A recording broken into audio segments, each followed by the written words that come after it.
Quantos tipos de consciências humanas existem? E a impossibilidade de haver homogeneidade na evolução humana, coletiva, por assim dizer. Como classificar isso? Basta observar quantos estados de matéria existem, quantos elementos conhecidos existem, e como tudo o que está dentro é como está fora, como é acima é abaixo, isso palpita em nossas personalidades, em nossas tendências e comportamentos. É notável que realmente há uma associação de tudo que existe com o homem.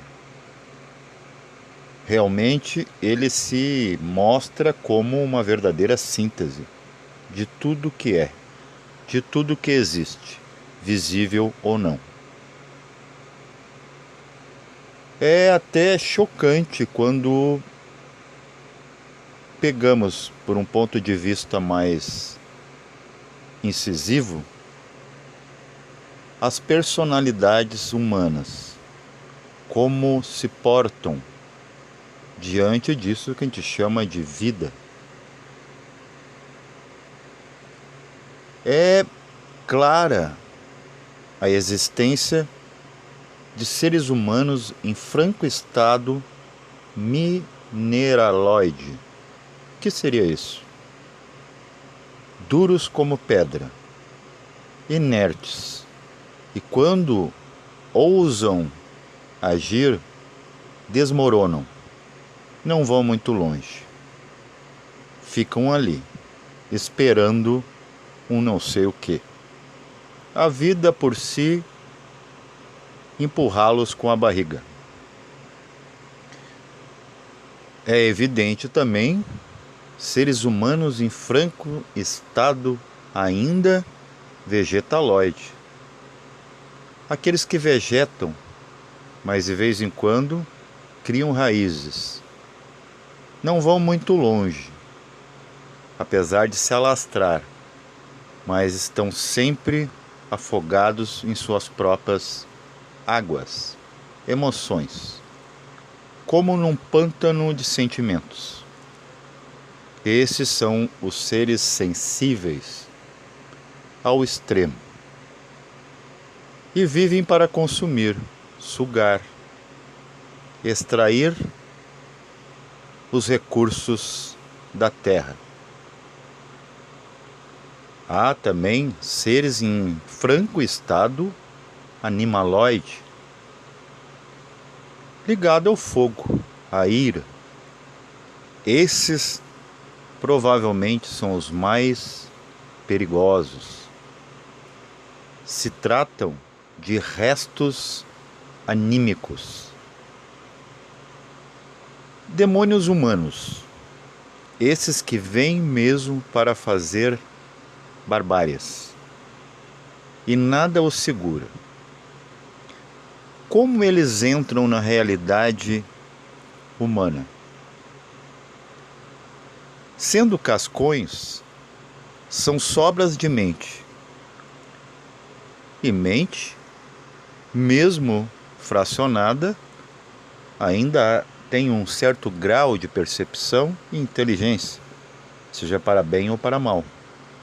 E são muito astutos, sabendo, não totalmente conscientemente, que estão nas últimas vidas, quase descendo as infradimensões, a dimensão zero, ainda abaixo dessa tridimensionalidade de densidade absurda.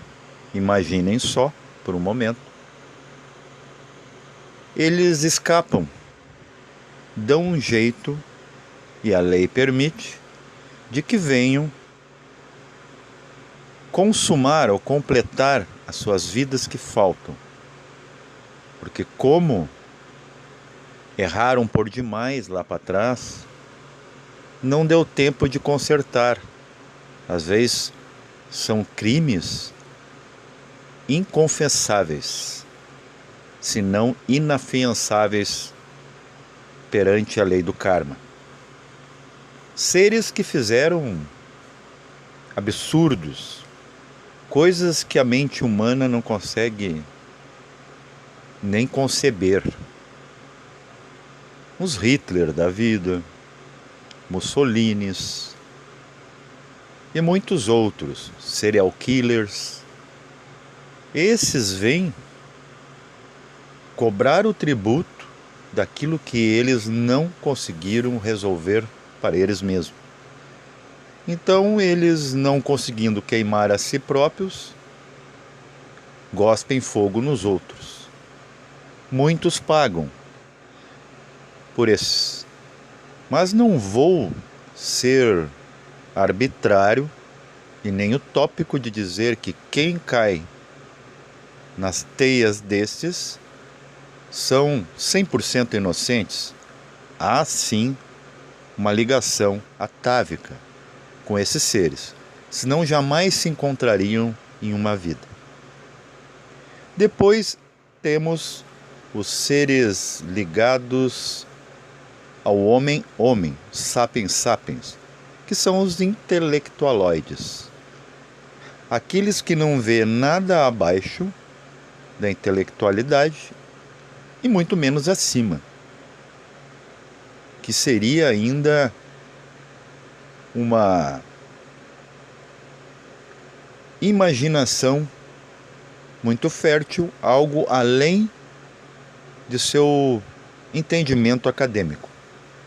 São seres humanos rasos e nós educamos nossos filhos para serem, no mínimo, esses seres razoáveis, porque razão é algo raso. Você nem está submerso e nem totalmente imerso. Você fica ali, em banho-maria. São esses que acham que sabem e acham que sabem que sabem. Só que saber é saborear. Muitas vezes eles descrevem sabores sem ter saboreado aquilo que eles sabem, ou creem que sabem. Temos também as personalidades akáshicas. Quando falamos akasha, lembra éter, unidade, que apesar de tempo, ainda é um tempo mais estendido, ligado a uma ideia de divindade, de pureza. Mas o homem não funciona assim. Os seres akáshicos, que já deviam estar bastante evoluídos, para até mesmo ter uma salvação do quê? Da informação humana para o divino, porque salvação é salvar informação,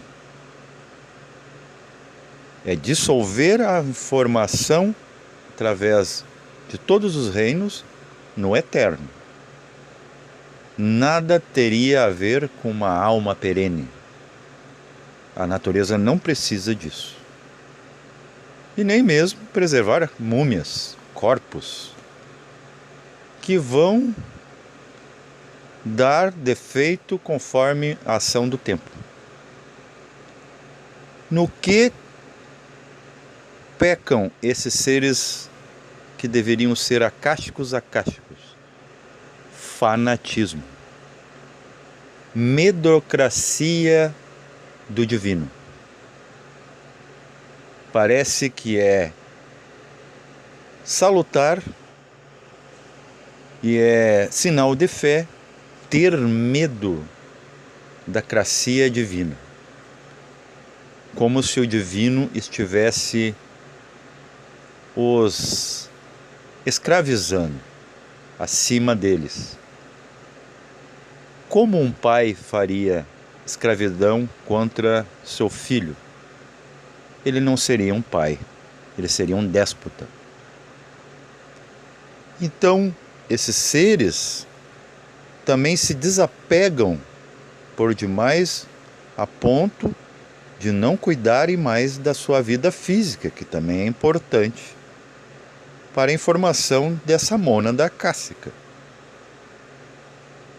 Como tem aqueles que se apegam por demais, que vamos classificar lá nos homens minerais, estamos falando em conceito psicológico, colocando, associando, fazendo analogias com esses elementos, reinos.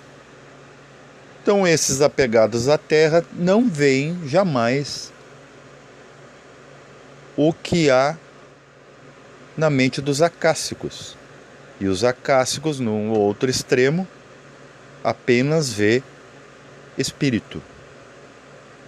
O mundo espiritual, a vida espiritualizada, fazendo opostos com os homens minerais, que é aqueles que só trabalham de uma forma radical para acumular posses, valores que um acássico não reconhece. Mas o acássico também não reconhece os valores materiais como sendo parte de todo o esquema divino que é base da fé deles. Então, por um lado, vemos extremismos de fé demasiada igual idolatria, e, por outro lado, os apegados à questão terrestre, material, o agnosticismo, o ceticismo, materialismo, apego, cego àquilo que não dura. Então, como esperar homogeneidade numa evolução coletiva de humanidade? Se temos aqui desde seres minerais, psiquicamente, vegetais, psiquicamente, animais, ou seja, bestiais, que não tem mais jeito, com vidas já contadas, só para terminar o efeito da programação, e os seres intelectuais, que não querem se envolver nem com abaixo nem acima. Apenas uma visão linear, como viseira de cavalo. Só olham para frente, para o progresso. Mas quando o progresso só é visto na base do intelecto, ele é regresso. Porque não podemos estancar a evolução no humano racional. E nem perder toda a razão e se tornar um ser totalmente espiritual. Agora, você tem corpo para quê? Mas também você não tem só corpo, porque você dorme e sonha. Então você tem alma, alguma coisa você tem, além do corpo. E se você se toca pelo outro, você tem espírito. Você tem algo de divino, se não ser o próprio. Talvez um dia descubra que seja. Se você pensa, sente, tem emoções, tem desejos, tem dor que evolui para sofrimento, mais uma prova que você tem alma. E se suas energias se esvaem ou se potencializam, não há preciso provas cabais de que você tem energia, um aura. Só que muitos não sabem disso. Sabem ou não querem ter responsabilidade por todos os trâmites que tem dentro disso, que você tem que cuidar, os cuidados, ou sabe e não quer saber.